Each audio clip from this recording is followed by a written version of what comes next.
Welcome back, folks. Today the topic of interest is 8 reasons why people fail part 8. So it's the finale of the series.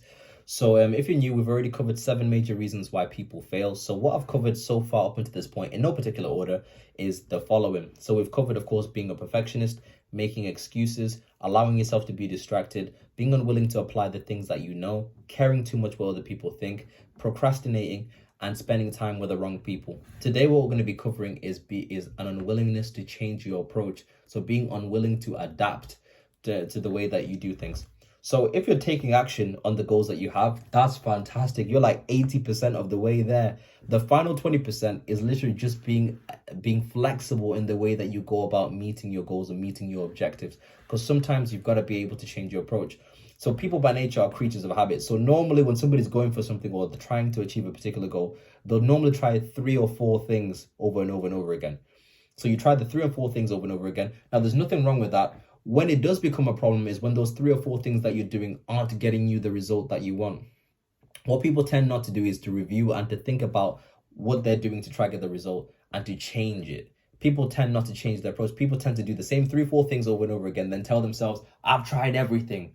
You've not tried everything. Sometimes you just need to have, develop that conscientiousness to think about and review, what am I getting back? Is this working? If not, I need to try something differently, or I need to try a new way of doing things, because that's what's going to get you over the line. That's just that 20% that you need.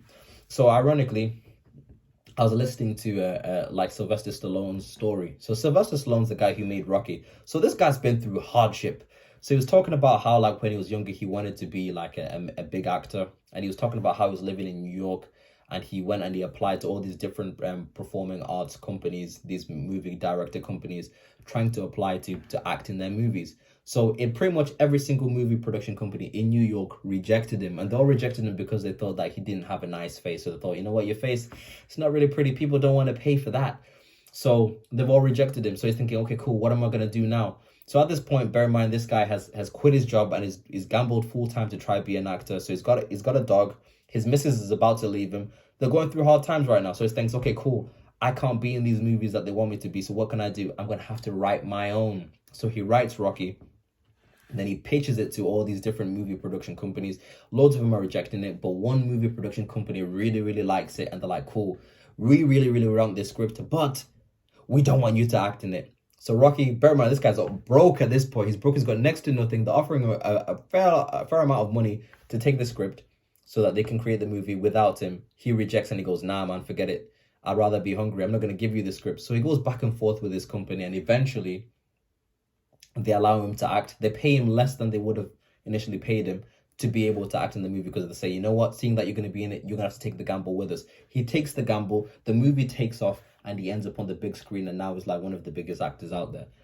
Now, the reason I wanted to share that story is because that story personifies the idea of changing your approach and being flexible in the way that you do things. So not just taking no from an answer because you've tried one avenue, trying a different avenue. So you tried the avenue of trying to go for people's movies that they've made already through these movie production companies. They all said no. He wrote his own movie, and then eventually he made it work for himself. Sometimes when you're going for things, like you're doing the right things and trying and putting the effort out there, but you got to be willing to try differently, right? Try differently, try a new way, because that's what's going to open up the doors. Because like what people do is they tend to live like flies. So if you watch a fly when it's trapped in your room, what it tends to do is it's so irritating. What flies do is they tend to fly or fly to the same closed window over and over again. They're flying through the closed window trying to get out. Sometimes you need to stop flying into that closed window and try a different window to get yourself out. That's the metaphor. It's a good metaphor. So that's the idea for today. Look at what you're getting back. If it's not working, try differently. Video done. Peace.